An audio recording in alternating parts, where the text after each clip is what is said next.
Okay, so we're into chapter 8 now. This is our second to last chapter for the year, and this is probably one that will get more divisive for us as a group. There are going to be some of you guys that see real serious benefits in taxes and those kinds of things. There's going to be some of you guys that are going to say that taxation is a bad policy and that we should reduce taxes and make individuals pay for their things. That'll be an interesting enough discussion. I think we'll start some form of like back and forth, either on a Zoom call or something like that. But this is probably the most divisive thing. So social programs are things provided by the government via tax money. Now, here in Canada, we're in a mixed economy. We sit right in the middle. The US, I'm going to try and do this for your viewing, is further to the right than us. And being further right means that they want less taxation and more individual choice. And then you come all the way over here to the far left and you have like communist China, where China has everything funded off of money coming from its populace. So we kind of live in the middle as Canadians. And there are some things that are available to us that are, I pay for this. Like I have benefits through my employer for things like medication and stuff like that. Other countries have less of that, where individuals don't have to pay for it. It's provided by the government entirely. That'd be a very far left example. And then there are countries like the United States where if you can afford a better healthcare plan, you can get better access to things like medication and that kind of stuff. So there's the full gamut here, but the question ultimately comes down to what extent should we support social programs and taxation?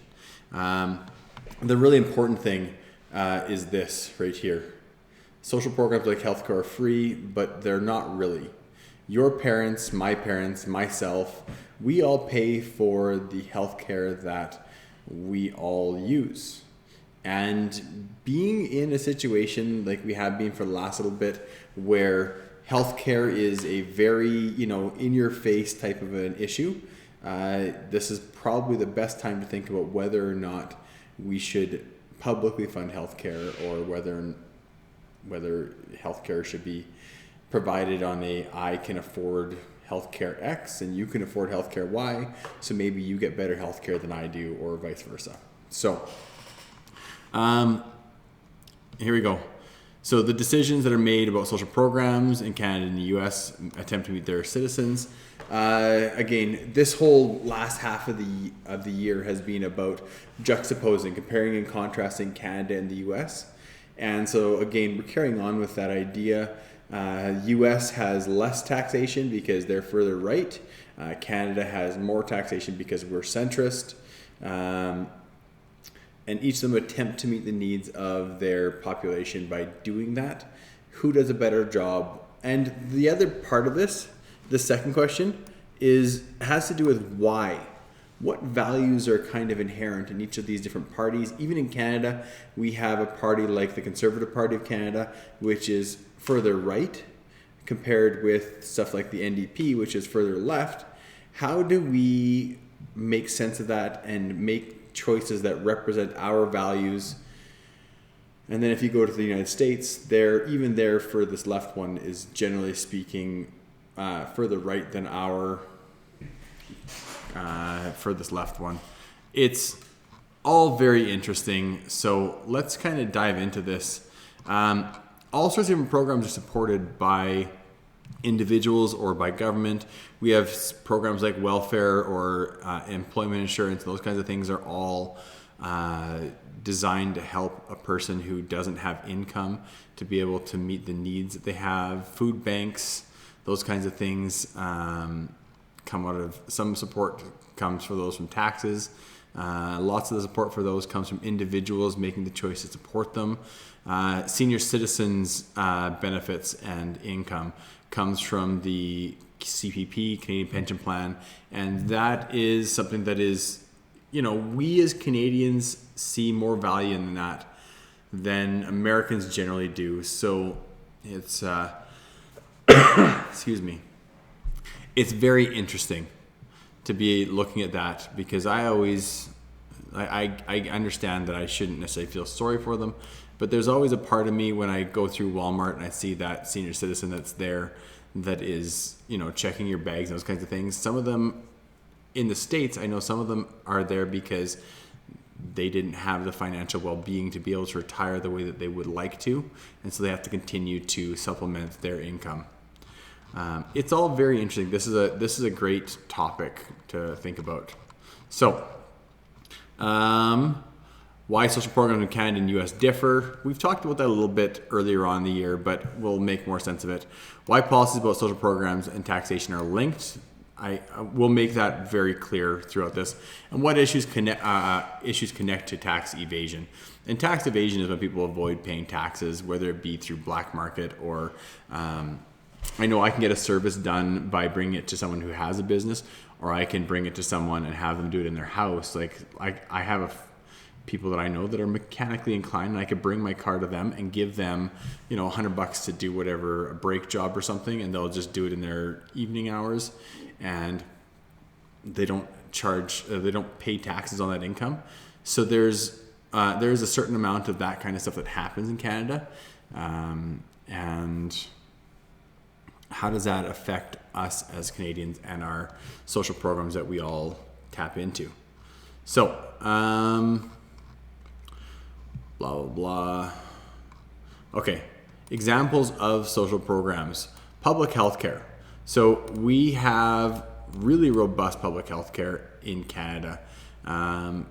Whereas comparatively, the US has really strong health care. But there is a difference in the way that these two things are approached based off of Canadian versus American sentiments versus what I'm saying is further right as opposed to further left in the way we look at things. The U.S. is private healthcare. So I always tell the story about going in. My grandpa was in Arizona.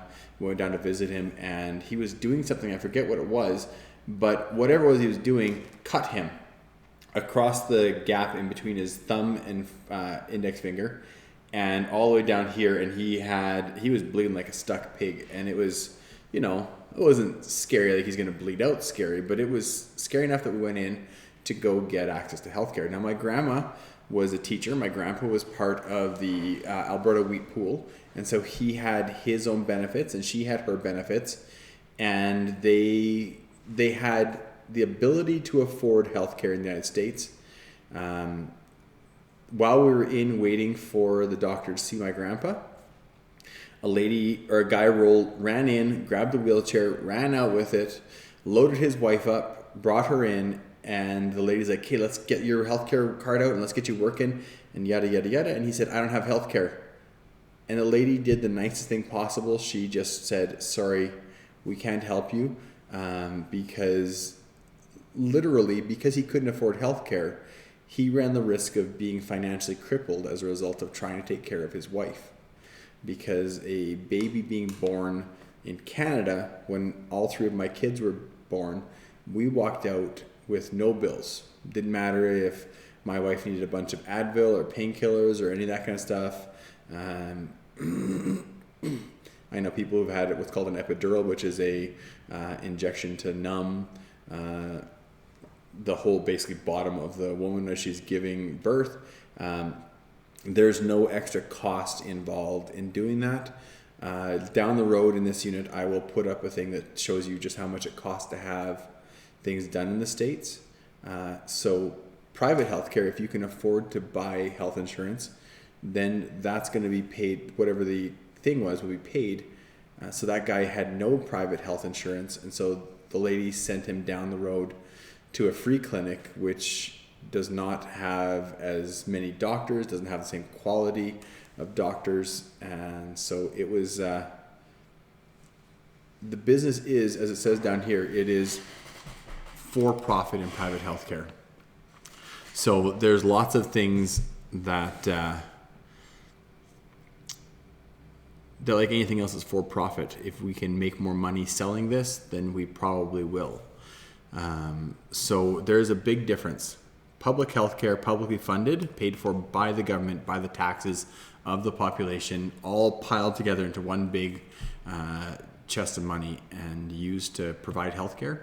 The private healthcare is, do I have a good income? If I have a good enough income, I can afford to make my own little chest of money that will be used by me. But my money doesn't go to help the guy down the street who, maybe needs a bypass surgery. My money is my money, and I buy into that program for that.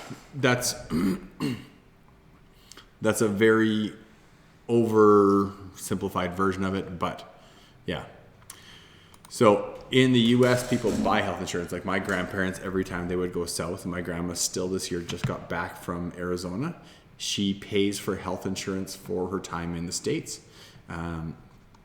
So health insurance is something that we don't ever really think about too much in Canada.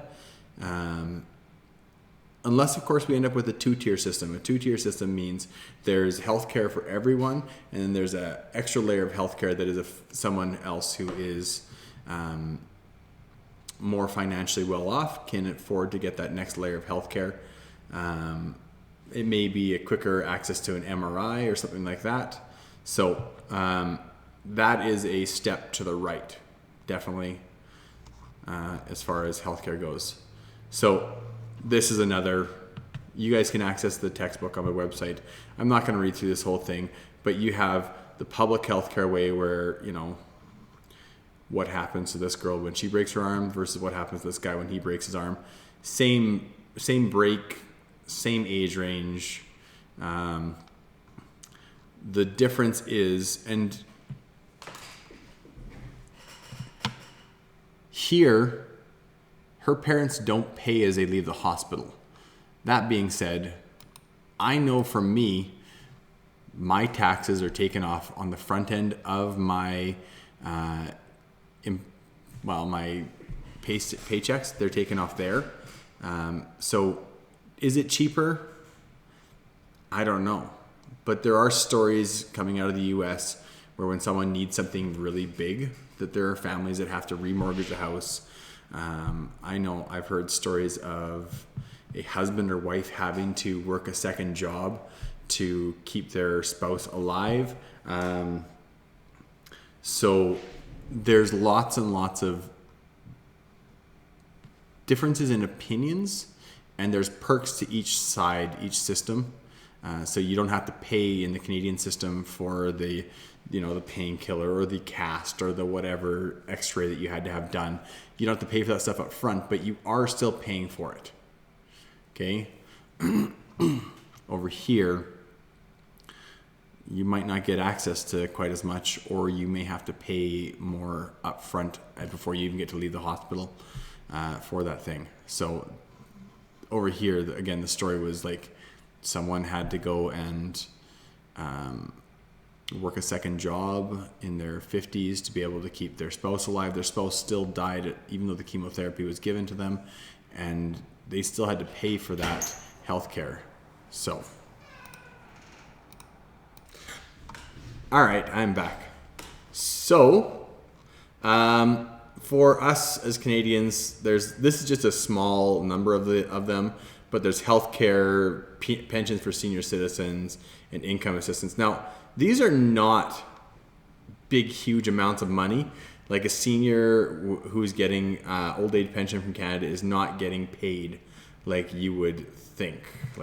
They're not making bank. They're not, they don't have that fancy gun where you can pull the trigger and it shoots money out.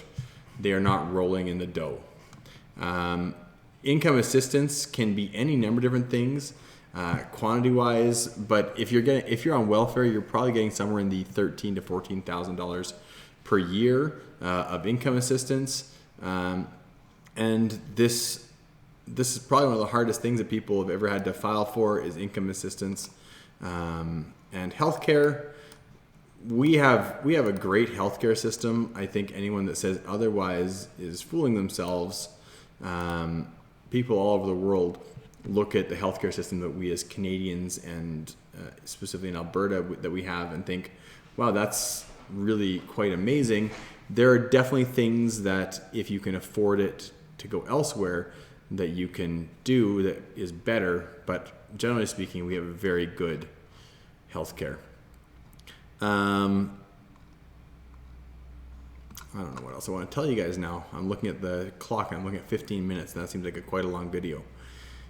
So there is federal transfer money. So this one here is the provinces actually receive money from the federal government to pay for their health care. And the federal government is the running of the overall country of Canada. But there is a distribution of the responsibilities between provinces and the federal government when it comes to healthcare. Education is another publicly funded thing, but that's run by the government. Each province has their own healthcare authority that runs that. So, and these are the key things within the Healthcare Act. Is it's public administered, which means that it's not run by a country or a company. It is run by the government of Canada. It's comprehensive, meaning that everyone should have access to hospitals and physicians and surgeons. It is universal, which means for everyone everywhere. It's portable, meaning that I can go to BC and I can have a slip, trip, or fall, and I can still go and see a doctor there and expect the same quality, the same cost, so free. So it doesn't matter where you are in Canada, you can get access to healthcare, and it is accessible. So if you are choosing to live somewhere like up in Nunavut, you will probably expect to have less accessible healthcare, but there is a certain amount of, you've made a choice to live that place, and it is harder to provide the same level of service to that vast of an area with that small of a population. So in the US, in contrast, their healthcare, citizens with low income can get healthcare paid for by taxes.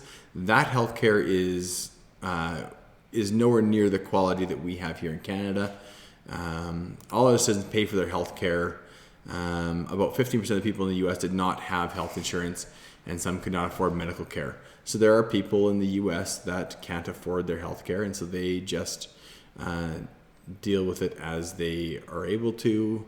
Lots of them suffer in silence. I will put a video up for you guys to watch later on, which has a guy giving himself his own stitches because he can't afford to go to the doctor to get stitches.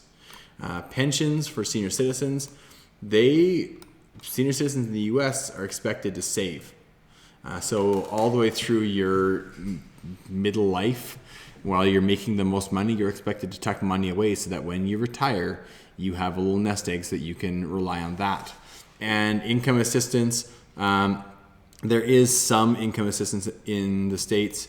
Depends on what state and as to what amount you're going to get, but the government sets criteria that says how much of this do you get. So it is not as robust as Canada's is again, but again, each of those things make sense inside of their each of those countries' economic spectrums. So I'm going to pause there. I'll come back to this next video, and yeah, we'll see you guys later.